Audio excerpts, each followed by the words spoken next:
সম্মানিত দর্শক এবং শ্রোতাবৃন্দ, আমি ডক্টর আবুল কাশেম মোহাম্মদ মাহবুবুল্লাহ যশোরী বাংলাদেশী সেবা পার্টির পক্ষ থেকে আপনাদের সকলকে জানাই আসসালামু আলাইকুম ওয়া রাহমাতুল্লাহ।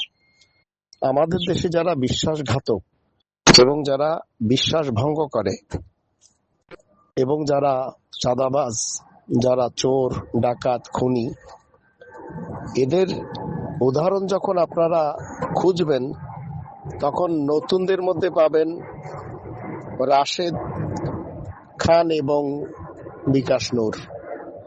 রাশেদ ও বিকাশ রাশেদ, আন্দালিব রহমান পার্থ যে চোর পুত্র, তাকে আপনারা পেয়েছেন, একে একে সবাইকে পেতে থাকবেন। মনে রাখবেন, এরা শুধু দেশদ্রোহী না, এরা হচ্ছে সবাই আল্লাহ তাআলার আইন বিরোধী কাজ করার জন্য নিজেদেরকে মুনাফিক রূপে সঁপে দিয়েছে।